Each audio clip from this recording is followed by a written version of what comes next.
What up, bros? Welcome to another Brograph Broadcast. I'm Dave. And I'm Matt. And Brograph is a supplement to our site, Brograph.com, which is a motion graphics tutorial site with tutorials, plugins, podcasts, and other MoGraph stuff. And on the show, we talk about everything ranging from motion graphics to Cinema 4D, After Effects, plugins, render engines, doing business, doing taxes, being a contractor, or working for the man. And we had a pretty good week. I wasn't super happy with last week's show. I didn't Really? quite like it. Yeah, I don't know. I felt a little distracted. Yeah. I think. I don't know why. It was a little short. I don't know. We answered emails and stuff. I haven't gone back and listened to it. Ever since, since my wife is home for summer vacation and I don't ever have to drive anywhere, I don't ever listen to any podcasts anymore. Dude, I've been the same way. I've fallen off on so many shows. Yeah. Yeah, there's no way I'm ever going to catch up at this point. I'm just like, whatever. Just have to do a podcast jubilee and like start over and be like, all right, I'll start off from here. I know I missed a big chunk of them, but whatever. And lot going on. Did we renewed our MSA this week immediately with Maxon? We had we were getting ready because we know that there's going to be surely some sort of announcement. How much was the MSA renewal? 650? Man, it's so worth it. Something like, oh, totally. Yeah. I mean, when you're paying $4,000 for a seat, yeah. Yeah. So we did that. So we're all ready to go. We're ready for the announcement or whatever. Sweet. Should be coming soon. I looked last year. It was on July 25th. Oh, really? That they did the announcement. Yeah. So yeah, I would think see. that they would probably announce something before SIGGRAPH, right? I think they usually do, and I don't think it's. Yeah, I think it's usually before, not at. Right. So right, because I think they would want to show off some of the features at SIGGRAPH. Didn't they do that last year? Of course. Yeah, they always do. So Cool. I'm guessing that we'll probably hear something. Maybe next week. Maybe. Or the week after. Yeah, maybe next week. I keep thinking that there's 1 week until SIGGRAPH. There's 2 weeks. Yeah. So yeah. Dude, I was looking at the map of SIGGRAPH. Yeah. Maxon has the second largest spot there, right After next NVIDIA. right next to NVIDIA. Yeah. That's crazy. Toys It's gonna be awesome. Really tiny. It's tiny. It's tiny. It is a tiny. Wow, wee woo. So we'll be checking out all of that. There's who else did you say was going to be? Oh, Redshift is going to be there. Redshift will be there. Yeah, that's cool. Oh, Marvelous Designer is going to be there. They got a pretty big booth. Yeah, I don't know. Bunch of really good ones. And then Autodesk is right next to Maxon. Maxon is sandwiched in between Autodesk and NVIDIA. Have a little feud cool. going on there. We're gonna be butting heads. Nah, we're doing all friends. doing a little. What do you call it? What do you call it, Dave? Oh man, it's the hazing. No, the play with the God. The play with the thing. The play that became a movie with the dudes in the streets, like the crap. What is the name of that play? Are you talking about like West Side Story? Yeah. Gosh, I don't know. I couldn't remember. So we'll West Side Story it, and it'll be like West Side Story, but like Maxon and Autodesk guys. We're all up against each snapping. other. Snapping and like grabbing each other's arms and like flailing each other around like in dance. That's funny. Yeah. And people will be like modeling things in the background. I saw a really funny musical a few weeks ago called oh boy, now you gave it to me. Something rotten. It's one of the funniest musicals I've ever seen in my life. And if it's coming to town wherever you guys are at, I recommend going and seeing it because it is very worth it.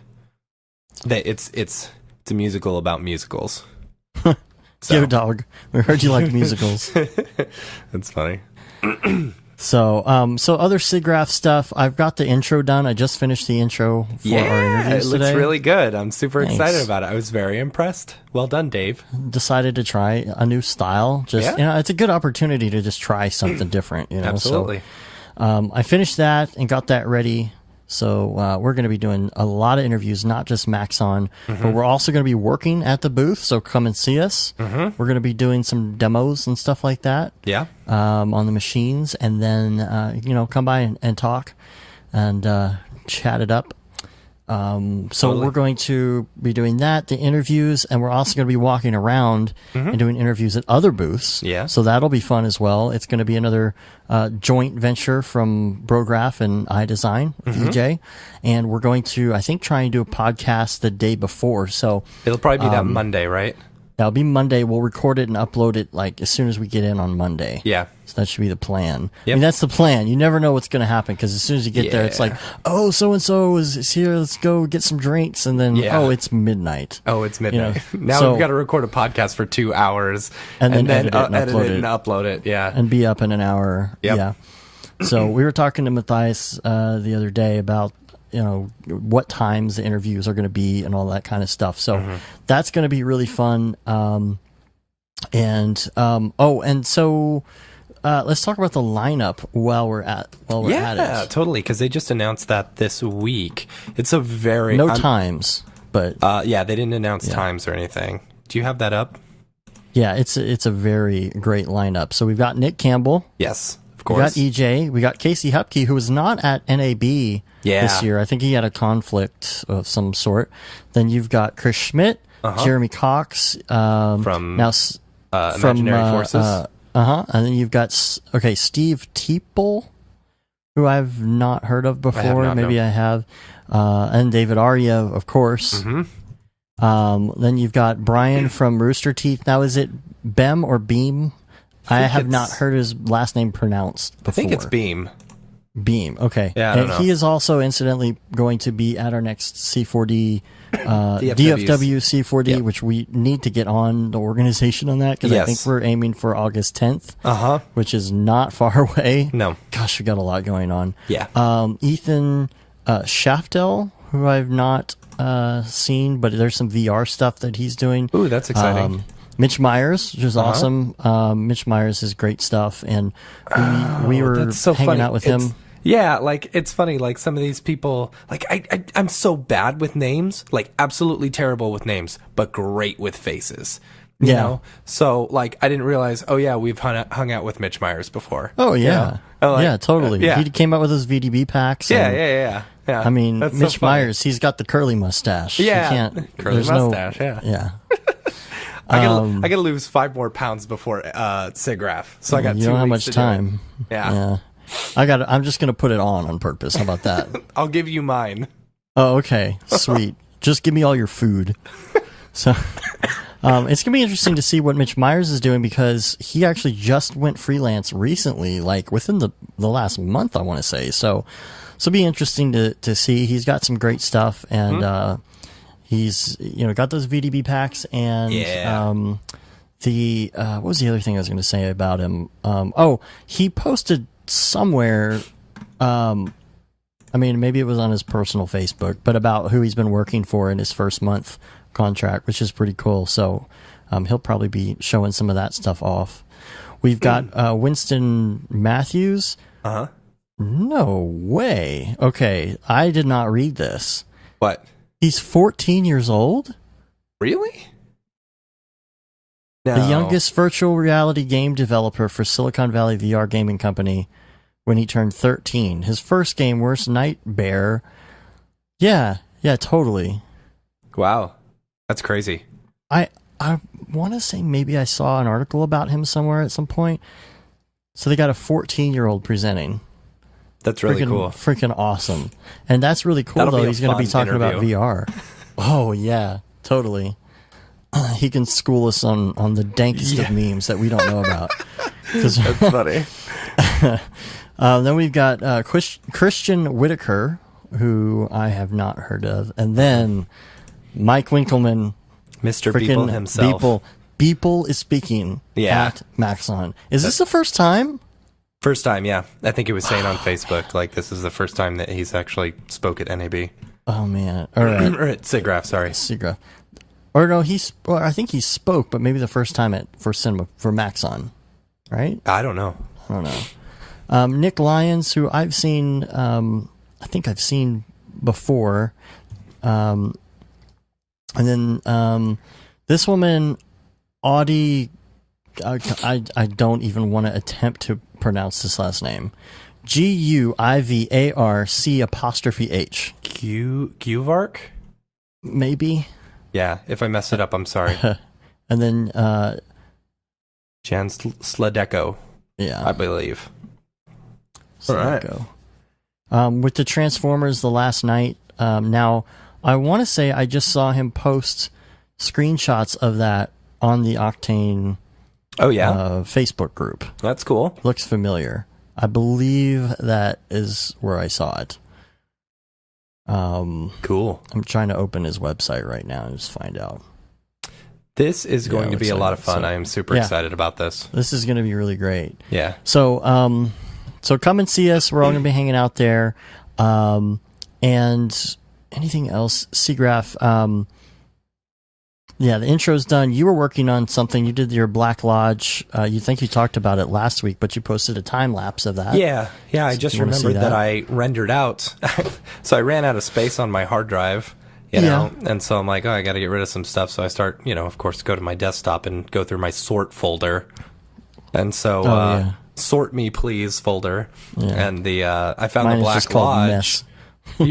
That's funny. I found the Black Lodge time lapse that I had done, and it's just it's I don't know. You get to see me like modeling and stuff, which I enjoy modeling, and the Make It Look Great 11 is like, I don't know. It's so great for hard surface modeling. Like, it really teaches you stuff that well, and so I don't know. That was the first project that I modeled and used those techniques from Make It Look Great 11 in order to do it. Anyway, and then, but then you get to watch me fool around, fumble my way through making some velvet for about 5 minutes. But whatever. I didn't cut it out so that you guys can actually see.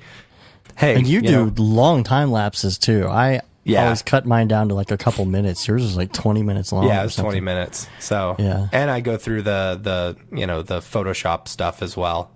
What I should do on the next one is do like the short version first, and then follow it by a longer version for those who really want to dig in. You know? So, and by the way, the day we leave town, I think the 31st, Rick and Morty new season comes out. Oh yeah. But I'm wondering if it's going to be the one that's already been out. I think they're coming out on on a Sunday, right? Not a Monday? Are they coming out on a Monday? Maybe it's the 30th. Okay. Well, that's fine. We should have a Rick and Morty viewing party, or we should do the podcast while watching it. Yeah, I don't think we'll get anything done. No, we won't. Not at all. I'm wondering if it's going to be the one that's already out as the first episode, though. I hope not. Because that'll be kind of a letdown. Yeah, but they say new episodes starting July 30th. Yeah, right? but it's still technically considered a new episode because the other one was on the internet on a loop. It doesn't count. It's not like the full release date. Yeah. So there have been some interesting promos. There's a really cool promo done in all these different art styles that just came out.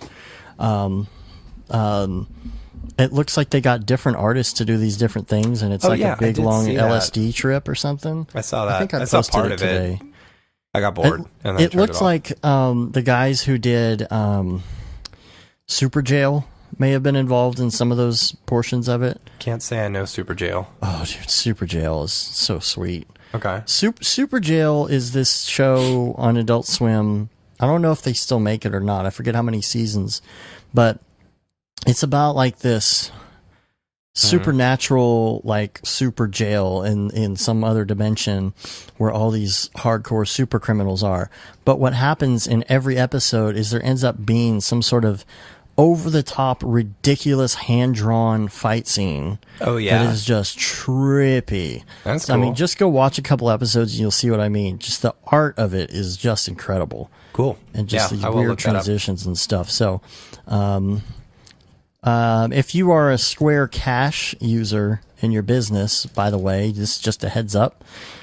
This is kind of an issue that we ran into, is that a lot of the banks now, the way Square Cash works, like say you want to pay a contractor and you want to shoot them some money, or they're going to shoot you some money for a service or whatever. Right. It's really easy to use. You just give them the Square Cash name. You can save people in your phone and just like divvy out the money, and there's no fee.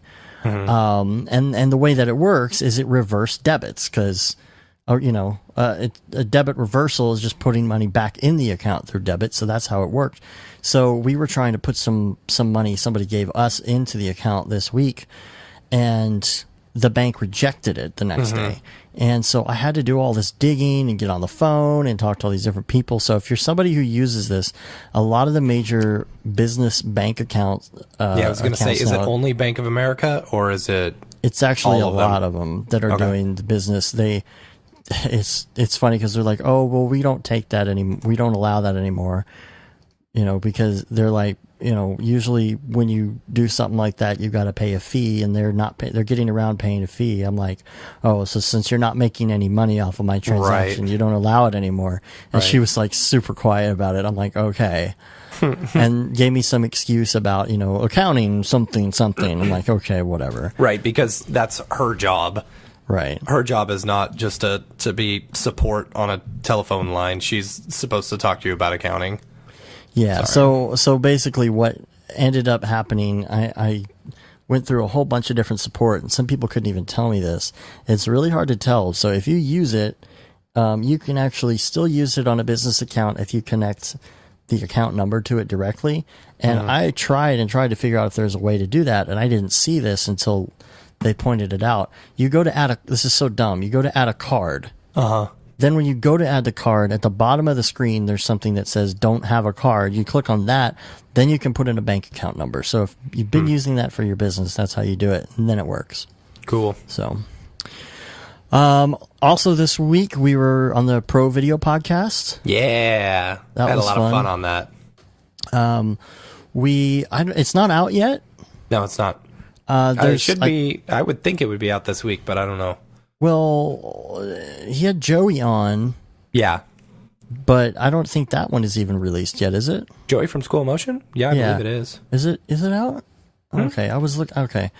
So I'm not sure when that comes out. So. I don't that know. Was a lot of fun. We had a good time talking about Brography stuff. So yeah. And Joey. So I don't know if that one's out yet, but Joey's book is doing really well. It's not. What is it? Number one bestseller in a like a certain area on Amazon, a certain genre. Maybe Joey's isn't out yet. I don't see it here. Oh well. Oh, the podcast. Yeah. Yeah. Okay. Anyway. Yeah. Yeah. I think it's number one in its genre or whatever, which is awesome. And yeah, I will say. So I picked it up this past week, and I got it. Yesterday?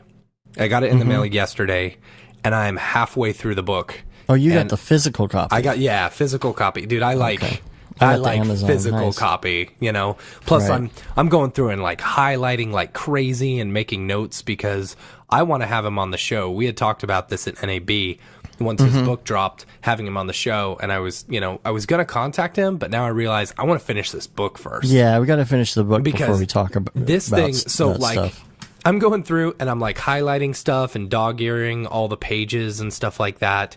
And it's like every other page has a highlight or a dog ear on it, Nice. And it's like just all these great quotes from him, It's just little things that kind of I don't know. So like, he'll talk a whole section about something, and then he'll give you just this one awesome quote that just basically like, tells it how it is. I don't know.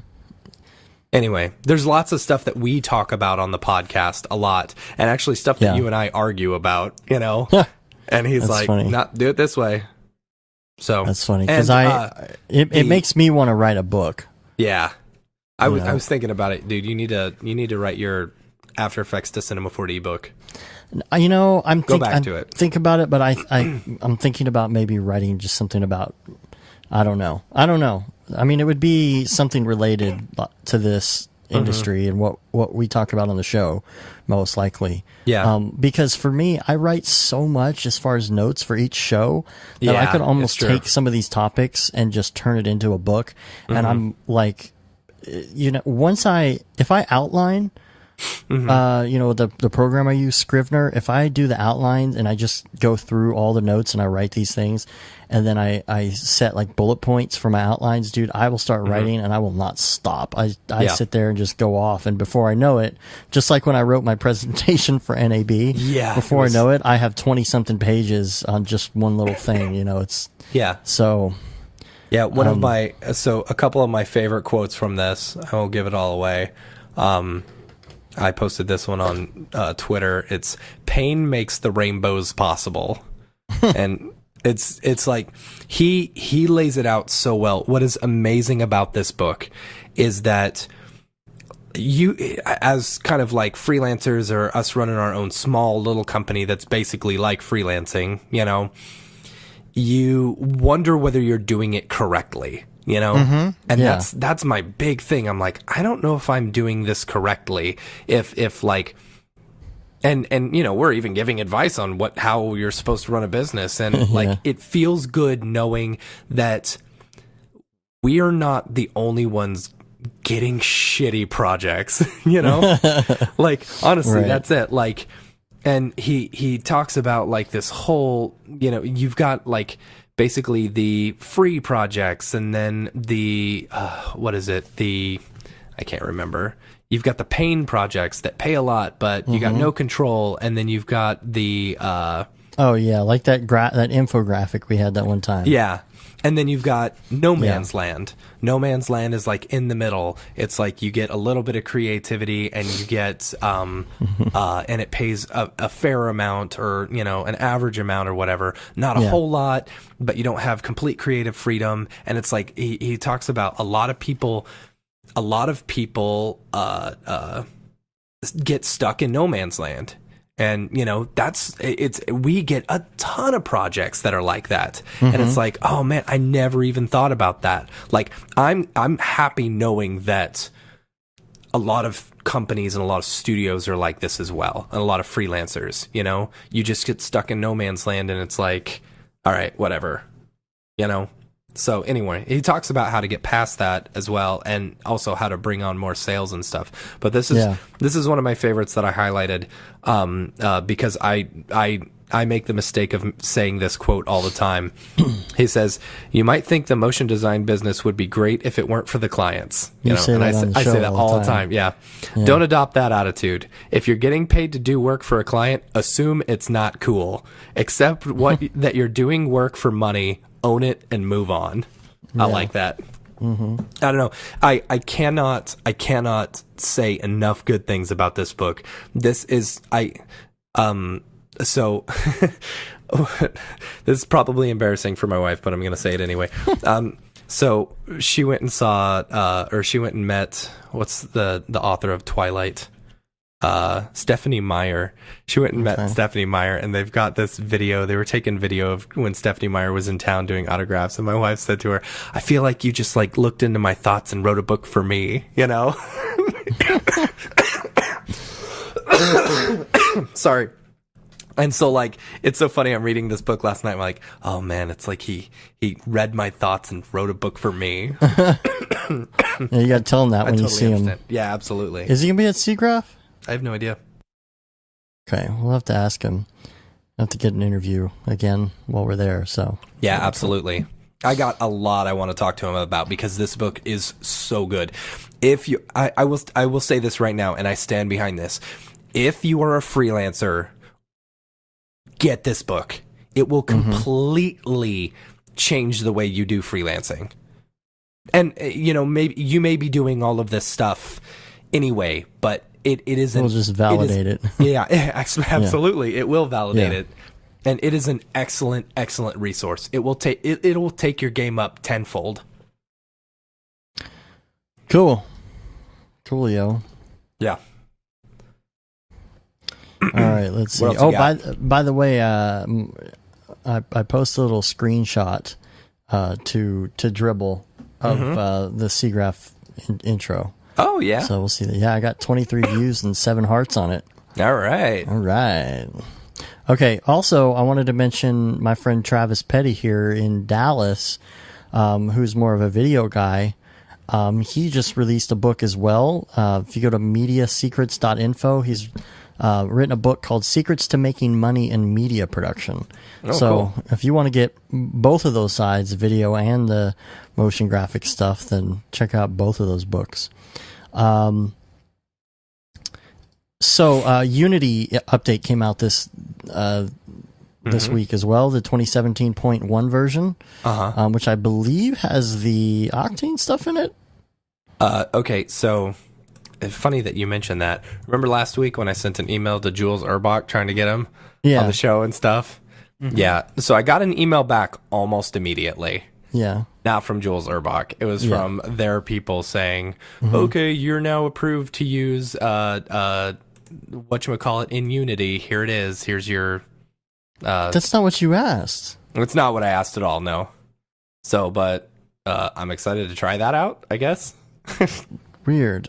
Yeah. Well, I think that it is in this version, if I'm not mistaken, but I didn't see it in like the new features thing, so I don't know. But the thing is that Jules Urbach posted something on the Facebook group not too long ago showing some of it off, and he was like, oh, look, this is some of the stuff we're doing in the version that's going to be out pretty soon. So I don't know. And I've been seeing more. A 30-day Octane VR license is assigned to your account, so you should now be able to commence your Unity testing. Enjoy. It's like, okay. That's weird. That's not what I asked, but whatever. I've been seeing more and more AR stuff, like a lot of these games that these developers are making. I have too as well, especially with the iPhone announcement and stuff like that, the AR kit that they released. Yeah, a lot of it's been AR kit stuff, and they're showing it on an iPad. I'm telling you, there's glasses coming, dude. Nah. It's gonna happen. Nah, I'll put money that it won't. I'm thinking next June is when they'll announce it, and then it'll come out for Christmas. Nah. Yeah, I think so. No, I'll bet you $100. I'll bet you a pair of AR glasses. Oh. Because if they don't come out, then I don't have to get them for you. Yeah, it works. Right. It works perfect. Yep. Deadmau5 put up this picture of his mini cube as well. Yeah. Holy crap, dude. Yeah. That's ridiculous. Yeah, it's totally cool. I told him he messaged me on Skype the other day, like after he got it up and working, and he's like, "Dude, I wish we had this during the jam." I was like, yeah, totally." You know, I was like, "You need to make smaller versions of it and sell them at your show." Yeah. Oh man. And you told me too, it's literally the pixel pitch is 1 millimeter, so and the one on location was 4. Yes, so the big one is like a 4 millimeter pixel pitch, which, in case you guys don't know, is the spacing between all the pixels. And then the little one is a 1 millimeter pixel pitch. So like it is a 1-for-1 pixel count of the one that he's got on stage. It is absolutely killer. That's ridiculous. Yeah. And it's like just sitting in the center of his thing. That's so rad. The price tag, did he mention that publicly, or is that something he told you? I don't know. Let's not talk about that. Yeah, let's. Oh my gosh. He's got an Instagram picture that we'll post, and you can see it. It's so clean. It is so crystal clear looking.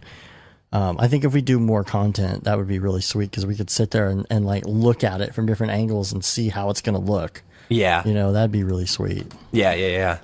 I was, I rewatched. So I was on Reddit today, and I know you've seen this one. I want to put it in the notes just because I feel like it's a really, really awesome video that needs to be shared, because this is it's an old one. It was around when you and I were working together, It's the one of the projection mapping with the two like robotic arms that are like moving the white screen, and the camera's moving throughout, and you kind of see it. Oh yeah, you know which one I'm talking about. That is because it's moving with moving. It's moving with where the actual camera would be in that space, and it's absolutely. Here it is. I found it on Reddit. I'm going to put this in the notes, but this isn't this. I saw this and I'm like, I still to this day have not seen something as cool as this. Like, what is it going to take?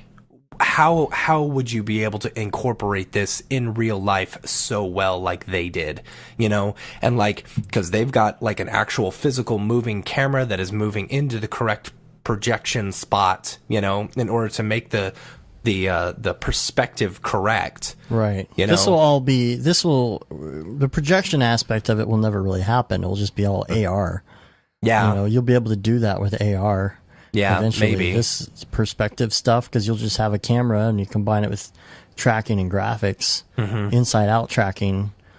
Once inside out tracking really makes it, it's all about the processor too, and what you can I thought fit. you were talking about inside out compression. No, inside out compression.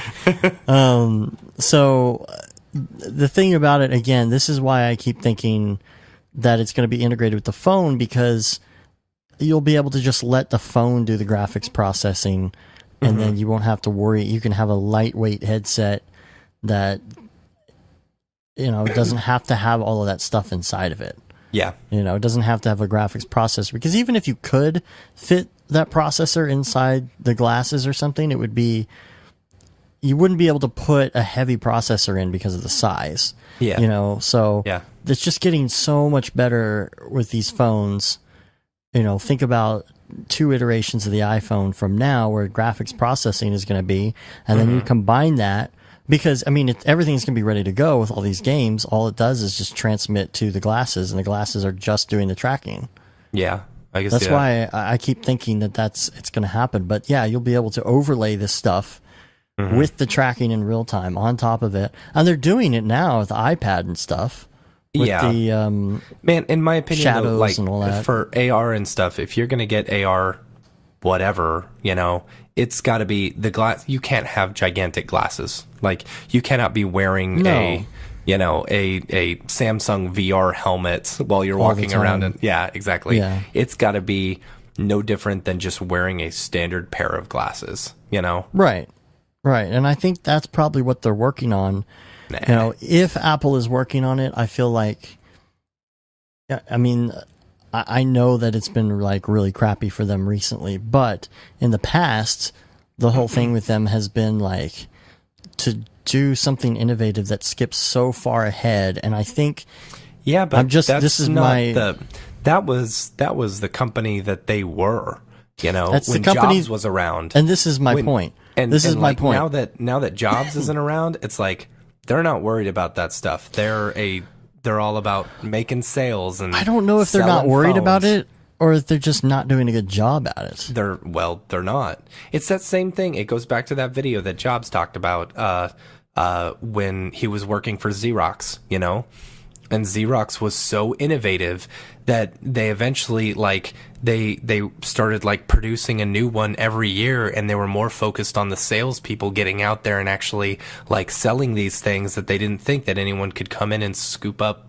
the rest of their stuff. It's that's when the company wasn't fun anymore, or wasn't innovating. Right, but I think that if, and this is a big if,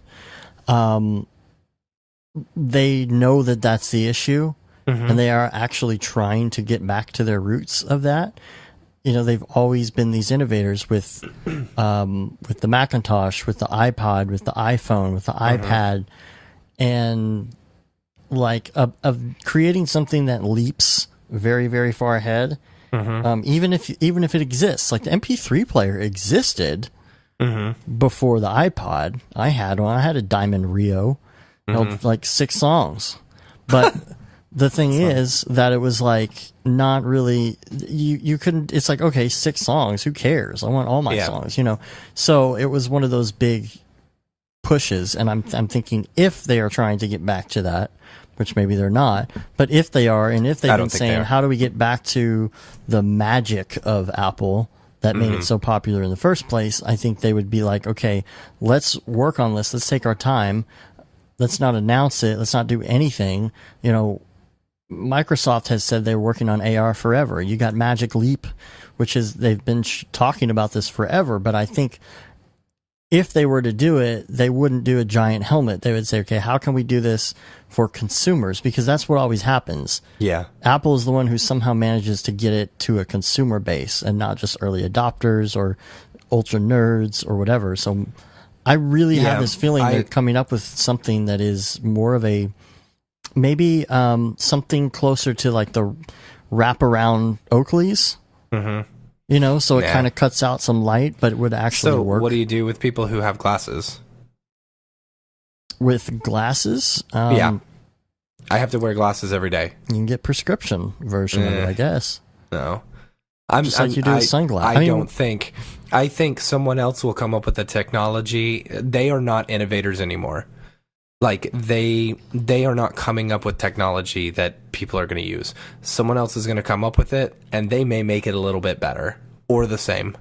I mean, look at the watch. You know, I think they only came out with the watch because other people were coming out with the watch. Samsung did a pretty good job with their watch. Mm-hmm. You know, I actually like the design of the Samsung watch a whole lot more than I do the Apple Watch. I think the Apple Watch design is clunky and stupid. I think that they'll come out with a thinner, more round version pretty soon. That'll be the next one.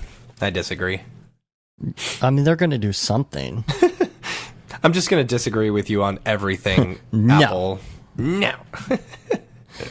So let's move to some Cinema 4D stuff real quick. You were talking about rendering in After Effects versus Cinema 4D this week, and I was hoping you could talk about some of your experiments and such, and do that while I go grab a beer. Hold on. Okay. Let me clear my throat. Sorry, I still got this cough. Let me clear my throat. All right. You know, like the never mind. You youngins. And your new music and your future and your... Yeah, and your future. Okay, so this week... So we released the Cinema 4D Lite plugin, the MoGraph Cloners Lite, and we're super excited about it. And I've been working in Lite probably for the past month, trying to get everything, you know, one, building this program, and two, seeing the limitations of it and seeing, you know, what is the best workflow. So I've been trying out stuff this week so in my opinion, the biggest downfall that Cinema 4D Lite has is that you have to render it in After Effects. And that sucks. Yeah. You know? So I was doing some tests, you know, trying out some stuff. And if you're rendering in hardware mode, you know, I believe, or software mode or whatever, it's actually pretty quick. So if you're sending out dailies or just roughs or whatever, you're pretty good there. But when you're rendering like full resolution and stuff like that, it's going to take you literally twice as long to render. And there's no, like, what's the reason for that? I don't understand. It's almost I think it's because After Effects, you know, has to be running its After Effects while it's going. So here's something. Maybe going through it, there's some sort of pinch in the pipeline. Like, I don't know. Weird. I think it's because After Effects is open and having to run all of its After Effects stuff. You know, so like. Now, I haven't tested this myself. Okay, no, here's one thing that I tested. So I tested 20 frames of an animation that I did. Mm-hmm. And so we've been doing work lately for Samsung. And within these projects, I know we're probably going to have to pass these on to another animator. Another After Effects animator, because their animator was out of town at the moment. So I've been working entirely in Cinema 4D Lite. It's not my fault if they don't know Cinema 4D Lite, but the option is there, you know? Mm-hmm. I don't want to use full Cinema 4D because they may be stuck in that. So I've got these limitations. And I was doing a test render. Sorry, I digress. I was doing a test render of 20 frames. So I did 20 frames, opened up in R18, and then I did 20 frames rendered in After Effects. So the 20 frames in R18 took me 3 minutes. Or 3.5 minutes. The one in After Effects took me 6.5 minutes, which sucks because it's kind of like and all I was doing was dropping the project into a composition and just going 20 frames, hitting render, you know? And I wasn't rendering it out to an AVI or a QuickTime or anything like that. I was rendering it out to a TIFF sequence, you know, like you would do in standard cinema. Now, I also threw it up to Pixel Plow. I threw it to Pixel Plow, set it on the absolute lowest, you know, cost. Just to experiment. To experiment. Mm-hmm. And I did 20 frames. It took me 3 minutes. So faster than R18 on the lowest setting and the lowest cost. It cost me 3 cents. So if you're working in After Effects, if you're working in Light, you can utilize a render farm like Pixel Plow or a render service like Pixel Plow, and it will save you some time and some money. And it was a really good option, in my opinion, to do that. So another option that there is out there that I have not tested. I had lunch with Trent Armstrong. He is the Dallas After Effects user group, the head of that. And him and I had lunch last Friday, and we were just chit-chatting. And I was telling him about the plugin and telling him, you know, the different tests that I've done because, you know, he's in After Effects all the time, so he knows Cinema 4D Lite pretty well. Actually, a lot of stuff that I learned as far as 3D in After Effects, I learned from him through some of the meetups. But he was telling me you can take a Cinema 4D file, bring it into After Effects, throw it into a composition, and then save that project.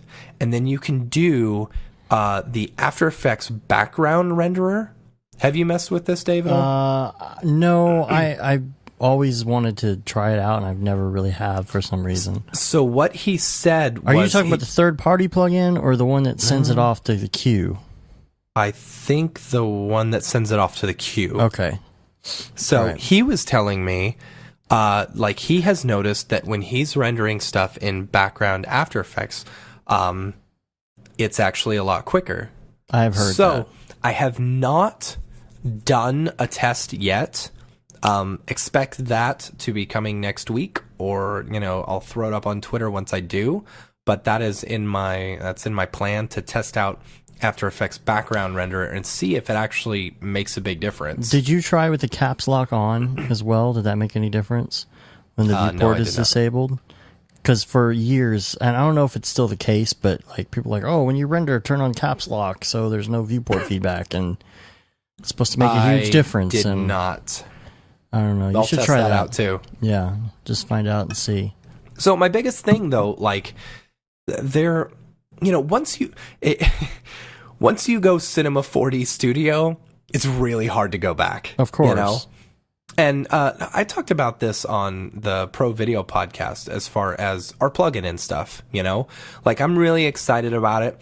I think it's a great plugin, but it's for After Effects users. Because Cinema 4D users, a lot of us aren't going to be using Light. A lot of us are going to be using Studio. And there's no reason for us to go buy... the other way. Yeah. Exactly. There's no reason to buy that unless you are being forced to use Cinema 4D Lite or you're forced to use After Effects and you need some of that functionality. Which is why we tell people listening to the show to tell their After Effects friends about Lite and about our plugin, because we know most people listening they already have a copy. So yeah.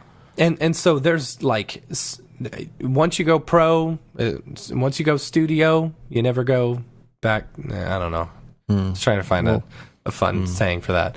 But anyway, that's a shame. Yeah, I couldn't.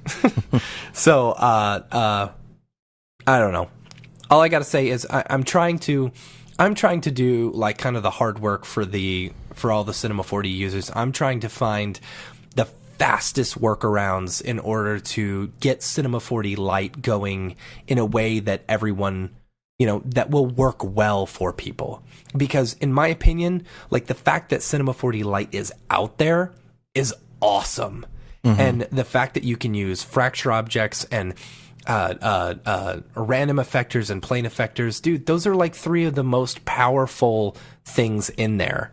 You can't do dynamics, of course. You can't do character rigging and stuff. But for like simple text with like fly-in animation and stuff like that, or logos or anything like that, dude, it is a super powerful program. I don't know. Yeah, it's all about speeding it up and getting it faster. So anyway, that's my rant. Well, the other thing in Cinema 4D is that eye selection, which is pretty powerful. Is it eye? It's eye, right? Oh, the for intersections. Yeah.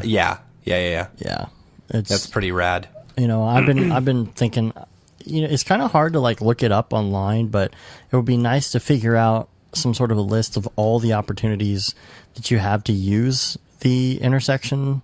Yeah. Did I mention last week that I mentioned last week with the bools and stuff. Yeah, I mean, who knows that stuff? Who knows C's and R's C2, and R1, R2. And it's crazy. Yeah, the caps and what does the R stand for? R, I don't know. I really don't know. What would R stand for? I don't know. Yeah. You think they'd make it B, but B is probably something else. I don't know. Is there a list of the manual things you can put in there? That'd be interesting to see. Yeah, I'll Google it real quick. You Googly it. I'll do some Googling. In the meantime, we'll move over to Ravcock. What's your flavor? What's your flavor? Cinema 4D tutorial by Tony. Oh boy, Tony Zagreus. So he actually messages to make sure, but he doesn't do a lot of tutorial stuff. But he wanted to, something he's working on, he wanted to do a tutorial on this, so he did this mix shader Octane methods tutorial, and as part of it, he actually put in some stuff with our spotlight in it to show that off. But this is actually really long, really cool tutorial on using the mix shader, so we're going to have a link to that in the show notes. And here's another one. This is Aaron Covrett. He posted this today on the Octane Facebook group, and he has created this Xpresso rig that is a sign generator. Did you see it? I did not see that. No. Oh man. I've been staying away from Facebook. I started a whole war with my family on Facebook, and so I've been kind of away from it. Well, that's the American dream nowadays. What? Starting a war with your family? Mm-hmm. Starting a Facebook war? Not America unless you are at war on Facebook with your family. But this Xpresso rig is for Cinema 4D and Octane render, and the description here is easily generate and customize neon signs with additional controls over animation presets, materials, emissive, and mesh parameters. And there's a video. You should check out the video link real quick, and then there's the download link, and then let me check to see like price or whatever. I don't know. That's not the mix shader one, right? No, it's the one after the sign generator. Oh, okay. This is one of those did see that. Name your price things. Yeah. So, whoops, my volume's up. Yeah, sorry. It's really cool. Wow, it looks like so pretty. Lot of Xpresso work in that thing. Yeah. So, and then I got another link here on Vimeo to this 3D jewelry visualization. Oh my gosh, that like the quick cuts of his Xpresso. Oh man, I know. On the other one, yeah. But this isn't just Cinema 4D and just Octane, but it's in there. The 3D jewelry stuff, really good. He spent basically 5 years doing research for a 5-hour series on how to do jewelry shots and lighting and stuff like that. So check that out. And then I wonder, do you know if on this the sign generator Xpresso rig, if if you're stuck to like square ones, because it looked like it's just adding additional like signs and stuff or whatever. No idea. That's pretty rad check though. It out and see. They all look like the rounded squares. Wow, and it's even got the cables and stuff that move with it. That's pretty nifty. Yeah. So cool. Shout out to him. Good work, dude. And then now some of these links, when I'm going to post them from the Facebook group, you have to be a member of the Octane Render Facebook group in order to click the link and see what it is. Yeah, but if you're not, you should be anyway. Exactly. So there's a couple things in here that I came across in the last couple weeks. Number one was, again, another name I can't pronounce, Haysam Kilani. Probably just slaughtered that, but there was there was an Octane tune shader sample posted because I guess they're working with the that was that for the new for 3.1? Yeah, there was a couple of previews that they were doing of 3.1, and this person was just posting this stuff up there. That was pretty rad. Yeah. And then Jules posted this AMD Octane iMac thing. So got Octane working on AMD on an iMac, and it was really fast. But did you see? I don't know. It was running boot camp. It was not running on an actual Mac. I know, and that's what I think is stupid about it. It's like, yeah, it's an iMac, but it might as well not be.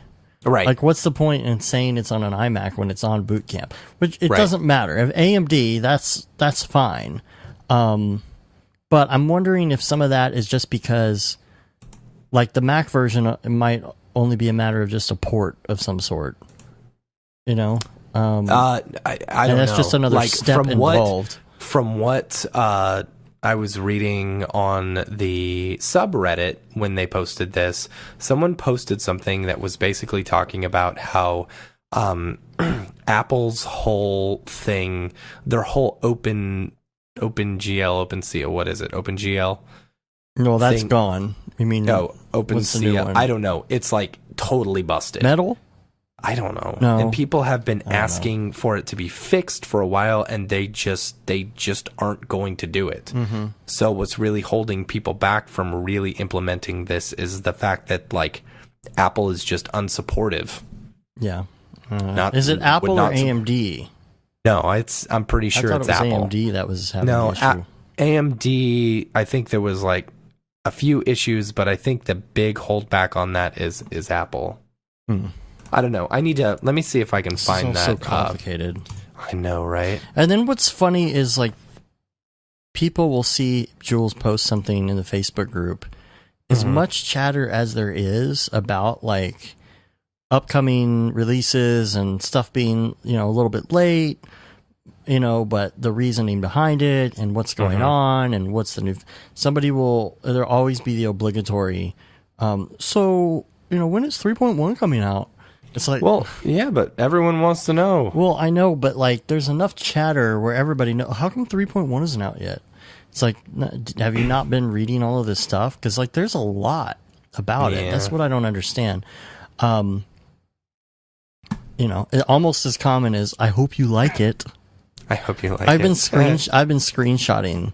I hope you like it posts. Yeah, that's funny. I hope you like it. I made this Octane thing. I hope you like it. It's like, I don't know. It feels so beta male to me. Like, just like, hey, I made the kind of like Toby from The Office or something. Hey, okay, guys. Hey, I made this Octane thing. I hope you like it. That's funny. Anyway, where is it? I can't seem to find it. Okay, the last thing I have in Ravcock here is something that Ahmet posted because he's working on the future builds of the Octane for Cinema 4D plugin. So there's a Vimeo post. He's been working on Octane scatter random colors. Oh yeah. I did see that. So there's some video of that. And what he said in the comments on the Vimeo post is it'll most likely it will be most likely with the standalone 3.07 and not the 3.06.3. He says it needs extra work to finish, and he said he hopes to be done in a few weeks. Yeah, so, that's cool. Yeah. It's very cool. See where that goes. Okay, so topics for today. Number one, briefly, we may have talked about this a little bit before, but let's talk about it. Let's as I said, let's break open this elephant. Let's break open this elephant. What was it? What is that I said? Let's talk about the 500-pound elephant in the room. Right. Now, see, I didn't say talk about the elephant in the room. I said let's don't talk open about up the elephant. You don't talk about the pink elephant. Oh, yeah, because then everyone will know you're on drugs. Or you don't think about a pink elephant. And then I think you just did. Yeah. Anyway, speaking of distraction, right? What distracts you and why? Like if you're supposed to be working on a project or doing work or whatever, what are your distractions most of the time? Twitter, mostly Twitter. You know what? Actually, there's a really good quote in this book. I'm gonna bring this up. Because he talks about Joey talks about working at home, like in a home office and stuff. Right. I'm gonna read this little thing. It said motion designers need to concentrate for hours at a time. Children don't care about your powers of concentration. They want hugs. They're super cute. You love them. The minute they toddle over and put up their arms, you're distracted and you've lost concentration. Yeah. That After Effects comp with 200 layers you're working on requires total focus. And if that focus scatters for even a moment, you've set yourself back at least 20 minutes because you need to be back in the zone to work on it. Totally. This phenomenon is called context switching. Yeah. Merlin Mann has talked about that a lot, because, and it's not just in that context, but even work subject as well.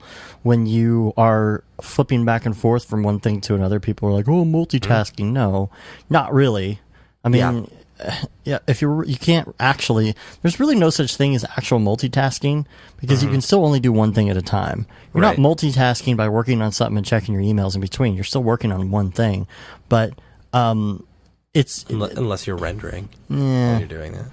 But the thing is, when you are trying to work and go back and forth on something like that, let's say somebody sends you an email, it's the same thing as the thing with the kids. Is like you're like, oh, I got to do that email and I got to do this other thing, and then and I also didn't do this, and then you come back to the email, you write the email, you are done with what you're doing, and then you slowly get back to where you were. And that's exactly it. There's like 10 minutes getting into the one thing and 10 minutes getting out of it that compound, and you have like 20 minutes of wasted time, which is why I'm really big on not having my email dinger on my phone, for example. Yeah.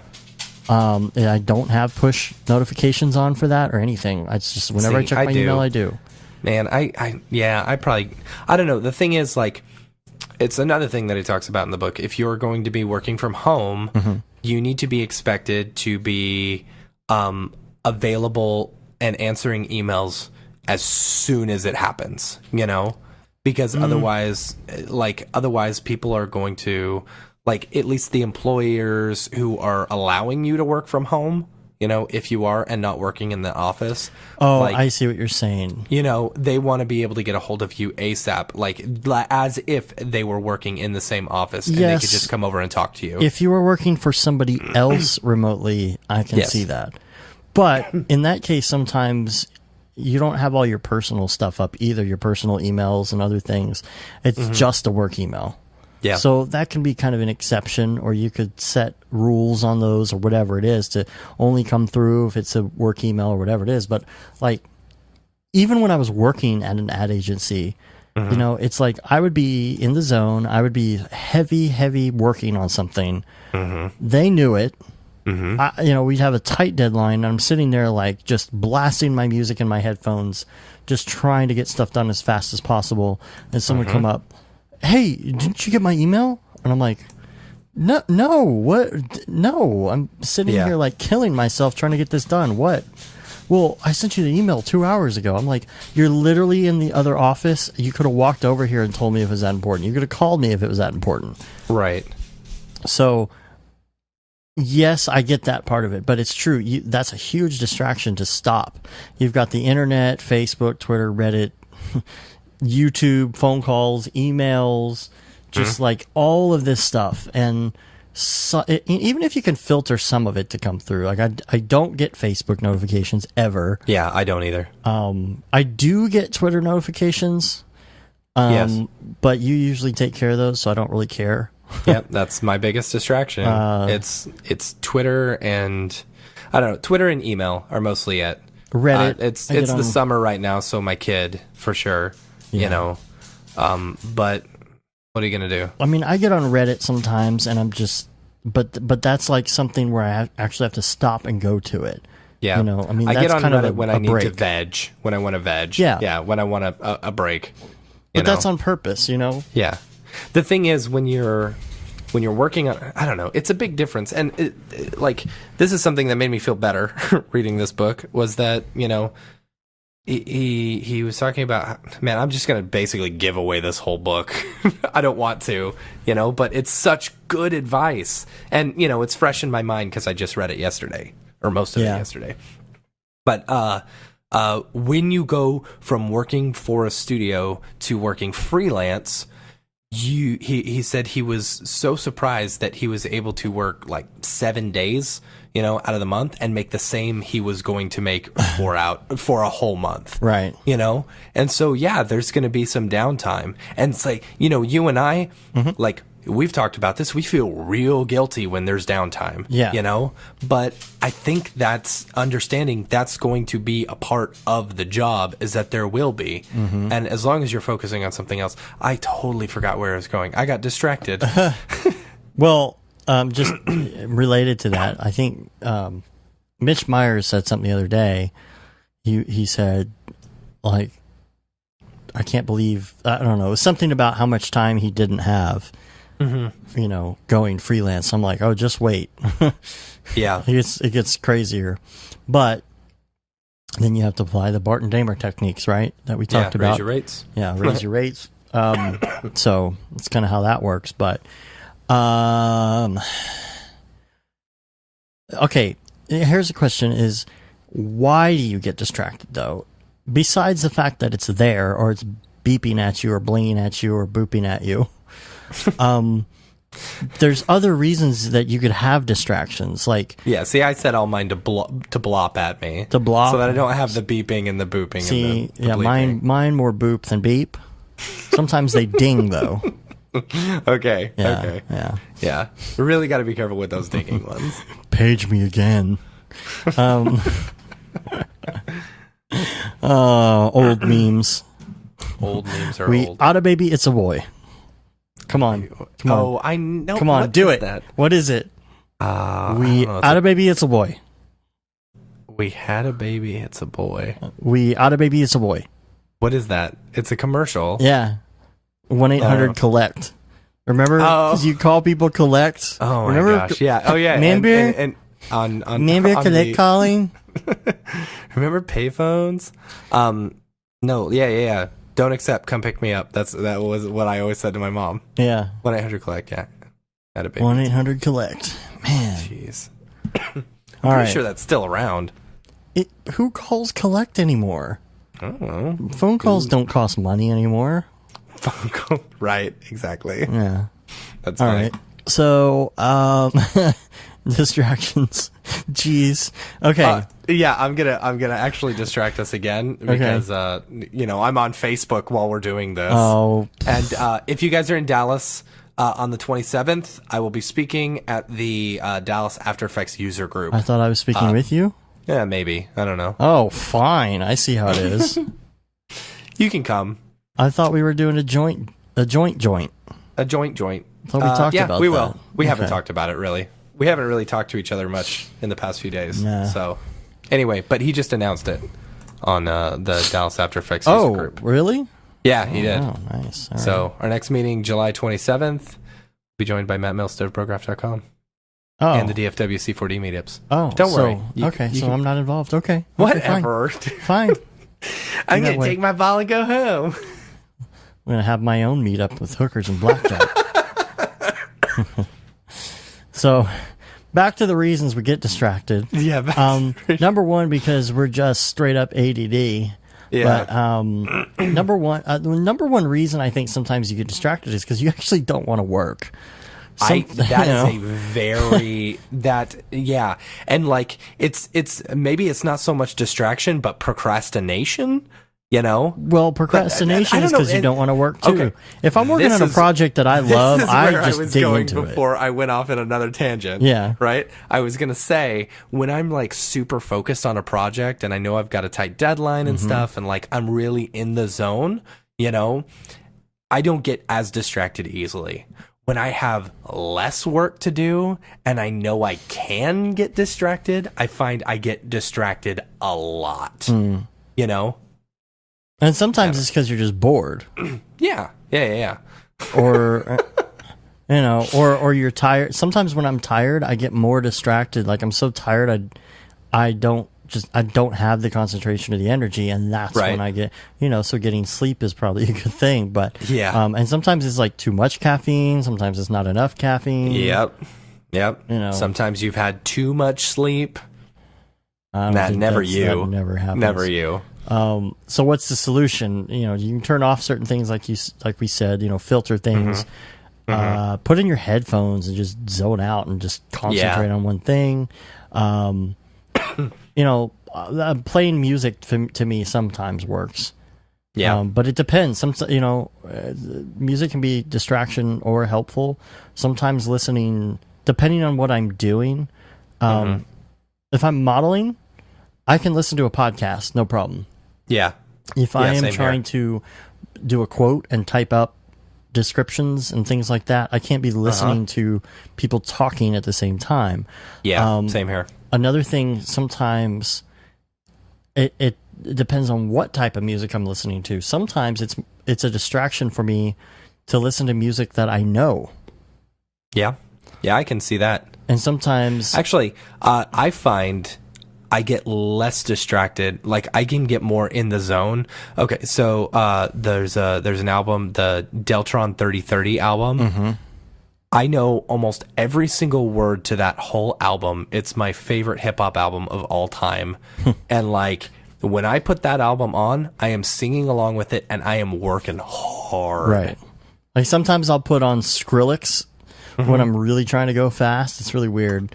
But here's the thing about like music that I don't know. I mean, Fun Dip right now, not giving a. So the thing about music that you don't know, there's two ways that I look at this. You have to think of it two ways. Like what I like to do is get on something like Spotify or one of those types of services that'll do the radio based on something else that you do like. And when I do that, it's a really good way for me to discover music that I like. But what I've found out is that if I'm trying to discover music, usually I'm flipping through a lot, or I'm listening to like a minute and then going to the next one and just deciding, do I like this or not? That kind of thing. And so that discovery mode is super distracting. If you're going to go into some sort of concentration mode with music that you're not familiar with, you have to go into it thinking, okay, I'm not going to curate what I'm listening to. I'm just going to let it go. Yeah. And know that, okay, maybe if there's one song I like, I'll go in and I'll star it or, do one of those things, but just let it play. Just pretend it's regular radio that you don't have any control over, and just let it all play. Yeah. And sometimes that helps the distraction. So you have to identify those triggers that push you off, Yeah. For me, it's really hard for me to get out of that loop of distraction sometimes. Sometimes in the morning, it's really easy for me to sit down and immediately hit the email. And what happens when you hit the email? All the stuff from yesterday comes in. Man, I see. That's the thing. Like, I'm always up to date with my email. Like, I never get behind on email. Maybe it's just because I'm not getting I'm not saying behind. I'm saying you have like 5 emails that came in overnight or something. Yeah, but most of it's just spam anyway. Right, but you'll have maybe 1 or 2 clients and... You don't check your email first thing when you get up in the morning? Well, I do. That's what I'm saying. No, is when I sit down and I check it out. Yeah, because you get up and then just go straight to sitting down in your desk, right? Right. I don't get on my phone and check my email because I'll just, sit here and do it. Me, I get up, I go to the bathroom and take a shower before I'm sitting at my desk, and I've already looked at those emails and answered them before I even get to my desk. No, I check Facebook when I get up or something. I do not check email. I rarely check email on my phone. I check it all the time. Yeah. It's only when I'm out and about or I'm waiting on something specifically that I'll check the email. On my phone, I don't care. Like, to me, it's more of a distraction. And it's kind of a mixed bag because if I sit down in front of my computer in the morning and go right back to a project I was working on in Cinema 4D, I will get so much more done. Because if I immediately sit down, put on the headphones, start drinking the coffee, and boom, go into it, I'll work, and all of a sudden it'll be 11 o'clock, 11:30, and I've actually gotten some work done. If I sit down in front of email, what happens? Oh, I got to check on this thing. Oh, I got to do invoicing. Then I open invoicing to check on this invoice and realize, oh, this person hasn't paid yet. And then I have to check that. This invoice. Send that. Oh, I didn't invoice that thing. Oh, this one's in the draft invoices, though. I need to work that up. Well, I don't know the answer to this one line item because I got to email this guy. Let me check on that. And then I go back to email. And while I'm emailing, somebody else emails me about another thing. And I'm like, okay. Yeah. And then I finish and I'm like, all right, let me check Facebook. And I go to Facebook and I have like 2 notifications and someone sent me a message and I respond to that.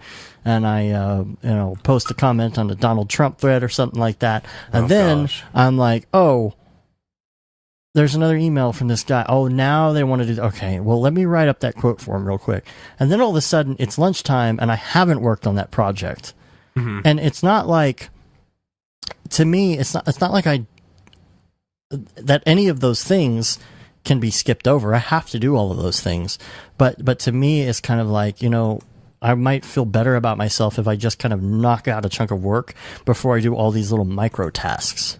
Yeah. So it's, it's kind of a matter of what you prefer to do first in the day. Yeah. But a lot of times, to me, it also feels like, well, if I would have just waited an hour or two for all those other emails to come in, I could have done all of that at once. And that comes back to that 20-minute thing.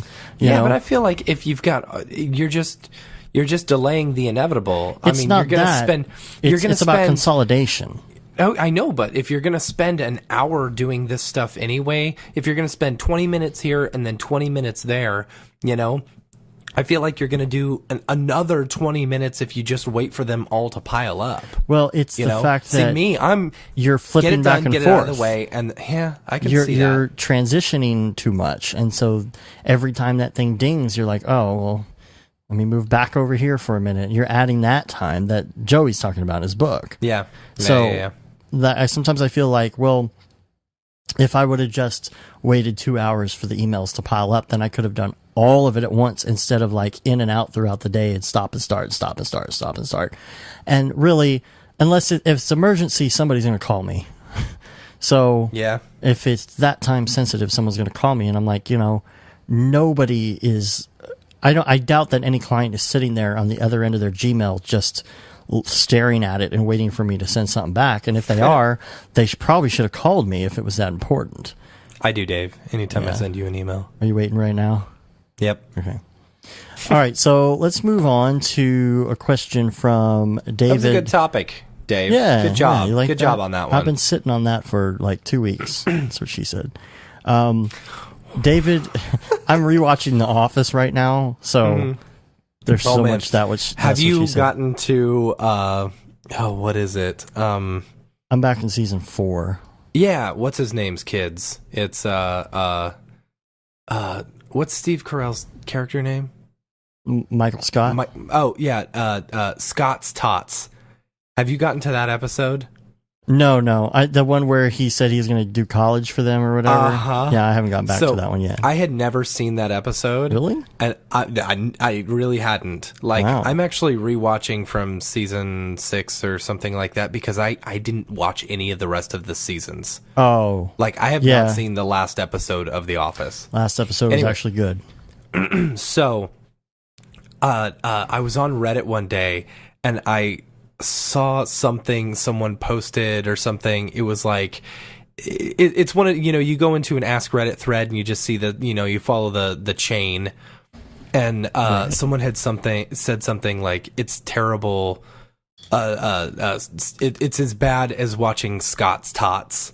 And then I realized someone said, oh yeah, there's a whole subreddit dedicated to the Scott's Tots episode. Are you serious? Like, all about how painful it is to watch and stuff. Jeez. And like how people can't go back and watch it. And I was like, it is painful. Oh man, this must be a terrible episode. So I go to my next Netflix queue and see which one I'm on. The very next one was going to be Scott's Tots. Yeah, which is so funny. So I told my wife, we're laying in bed. She's like, let's watch The Office. I said, okay, just to let you know, here's the situation. This one is supposed to be the worst episode ever and very uncomfortable.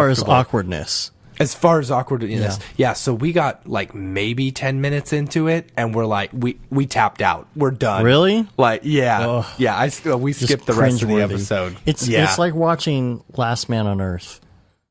I haven't watched Last Man on Earth. Sometimes watching Last Man on Earth, it's so cringy. It's just so awkward. You almost can't watch. I can't deal with that sometimes.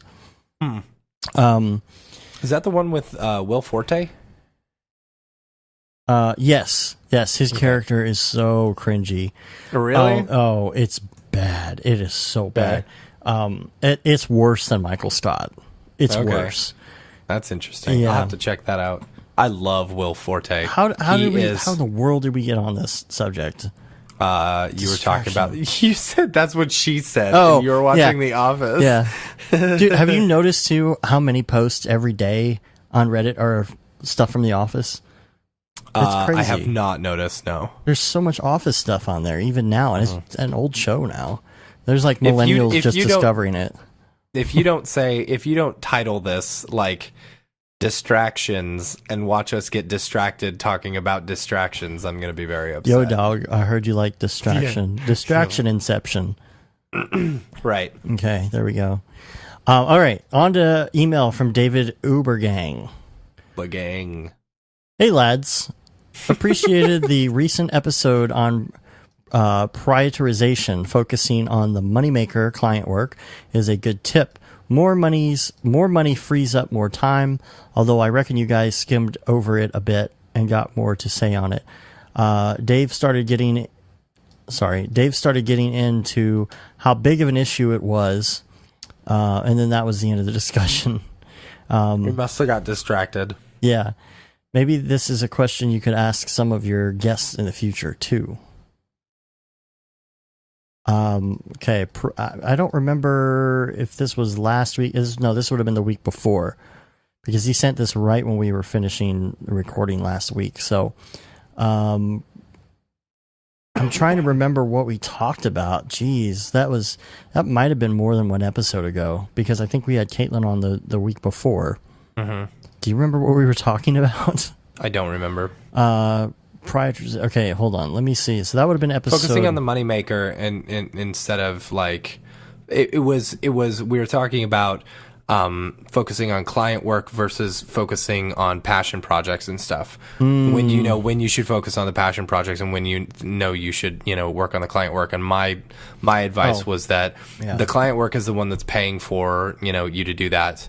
And so focus on that work first, and then in your free time or whatever. See, I got great notes. I mean, I could really make a book out of this because I've got this whole sub-thread now here of but I got a great brain. I remember this stuff. Mine like a steel trap.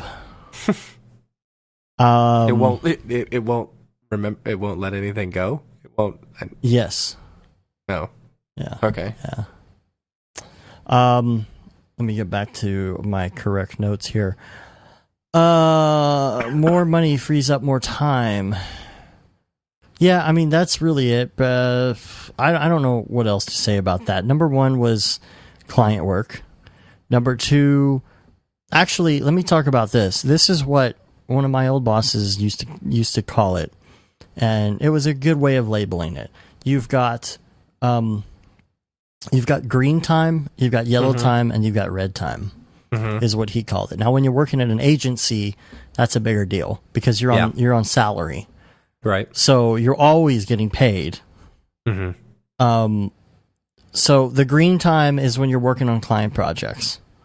Totally fine.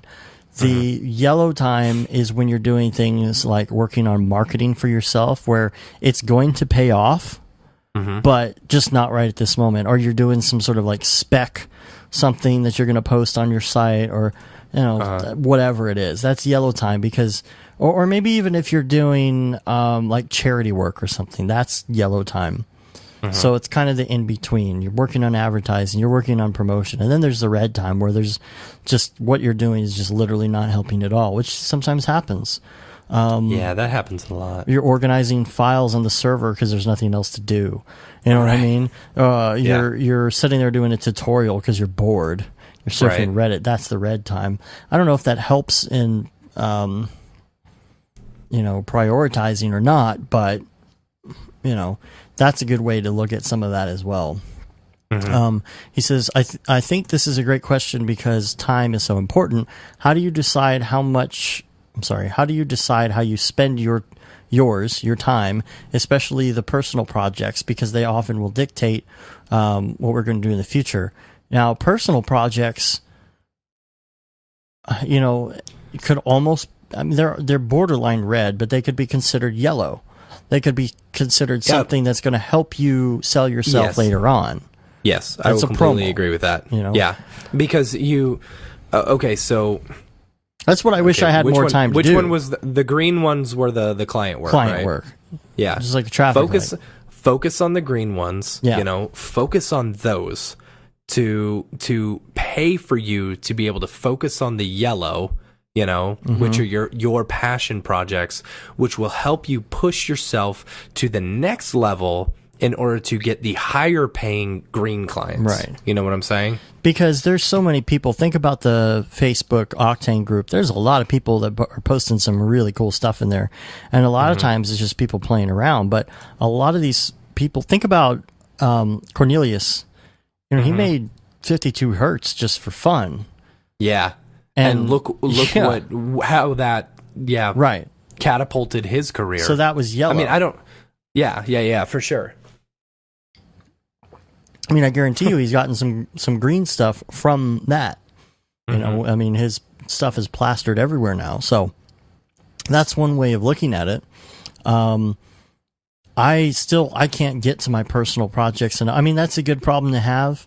I guess if you don't have time to get to the personal projects, but at the same time, it's kind of like if you never get around to that stuff, like this intro that I did for SIGGRAPH, for example, to me, it was a good exercise in, okay, I never have time to try anything new, so this is a good time because it's kind of killing two birds with one stone. I'm going to make an intro for this, and I'm going to try more of a cartoony,